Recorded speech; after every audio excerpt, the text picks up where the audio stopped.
What's your first impression of Japanese taxis? If you've ever traveled to Japan, chances are you've hopped in one at least once. Most tourists rave about them.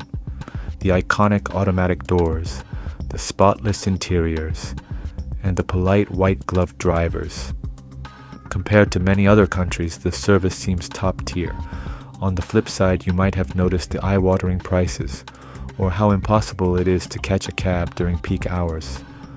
But overall, the tourist view of Japanese taxis is overwhelmingly positive. 日本のタクシーの運転手は本当に立派だと思う。で、大体態度がめちゃくちゃいい。80% の時は態度がすごくいい。もう多分世の中で一番いいんじゃないタクシーは。But here's the real question. What do the Japanese people actually think? Well, the local perspective is surprisingly different and a lot more critical. In today's video, we're diving into why many locals are unhappy with the taxi industry and the dark side of why ride-sharing services are struggling to take off in Japan. Believe it or not, a large number of Japanese people are dissatisfied with the current taxi situation. There are two major reasons for this. The first is the price. To put it bluntly, Japanese taxis are incredibly expensive. According to data from Uber, even though the average annual income in the US is nearly double that of Japan, an Uber ride in Japan is often more expensive. Even in countries with twice the GDP per capita of Japan, taxi fares are frequently lower. Essentially, relative to the average person's income, taking a taxi in Japan is a luxury that feels abnormally high. The second reason, driver behavior. 偉そうな態度がイラッとくるじゃん。 There have even been serious reports of passengers feeling trapped or harassed, leading to police intervention. 監禁ですからもう本当出してください、下ろしてくださいってもう必死に言っていました。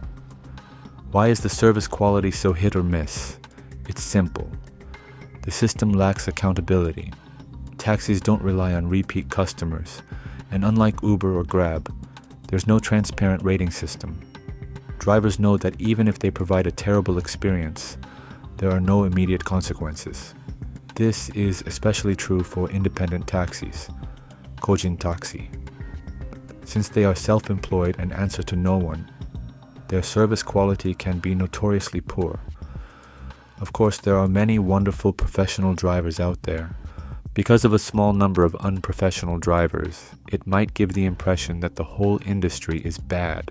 But within Japan, the general consensus is leaning more and more toward the negative. Another major point of frustration is the state of ride-sharing. In the West, you have Uber. In Southeast Asia, it's Grab or Didi. I remember being blown away by how cheap and convenient Grab was when I first traveled to Southeast Asia. I kept thinking, why can't we have this in Japan? Well, Japan finally introduced a version of ride-sharing recently, but it's a far cry from what you'd expect. First of all, it's managed by the existing taxi companies. This means the prices are almost exactly the same as a regular taxi. Plus, there are strict limits on when and where these cars can operate. And there's no dynamic pricing. It's basically just a taxi and a private car's clothing. So why is the real ride-sharing being blocked? The truth is, the taxi industry is using its political influence to pressure the government and stop any real competition. It makes sense from their perspective. If a true ride-sharing market emerged, taxi companies would lose a massive chunk of their profits. It's a similar story in South Korea, where the industry is heavily protected at the expense of the consumer. Here's a shocking fact. 85% of Japanese people who have actually used ride-sharing services abroad are in favor of introducing them to Japan. And yet, because of vested interests, the entire population is forced to settle for a service that is expensive, inconvenient, and often poor quality. What do you think about Japan's taxi situation? Have you had a great experience, or a total nightmare? Let me know in the comments below. Thanks for watching.